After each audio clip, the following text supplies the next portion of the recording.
I'm saying that, when we were reporting initially when the third wave was reported, I remember sitting in the newsroom.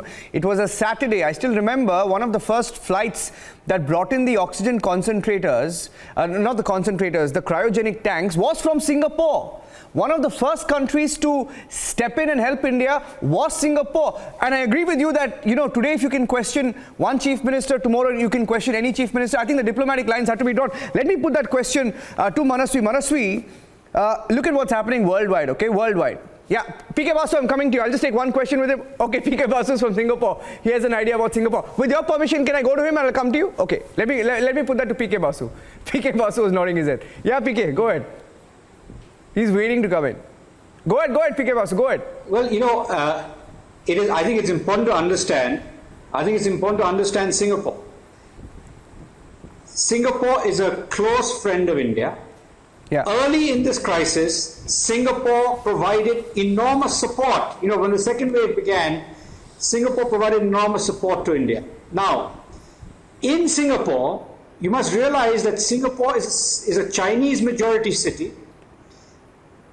Indians have done very well in Singapore, but there is a strong anti-Indian feeling among certain sections of the community in Singapore.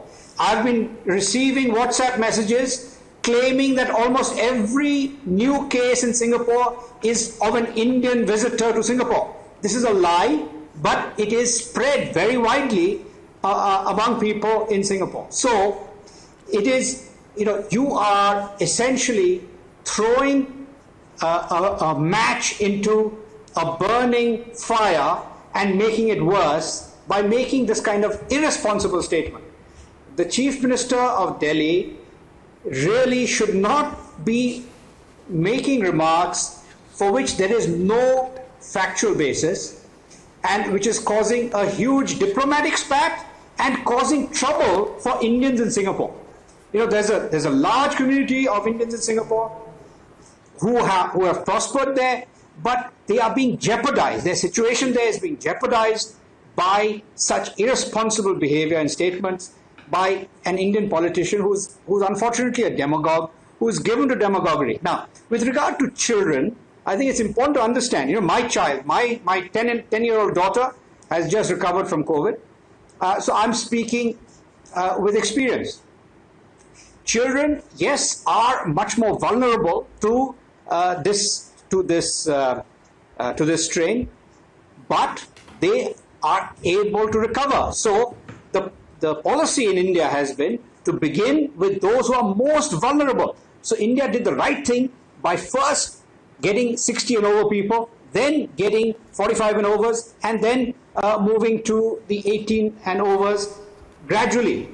There is a limited stock of vaccines in the entire world. You cannot suddenly start vaccinating everybody and causing a massive problem of excess demand.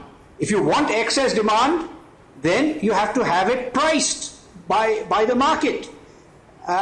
If you go for a situation where you're opening up vaccinations to everybody, then you're going to have a very serious problem. So this government is approaching it in a rational way.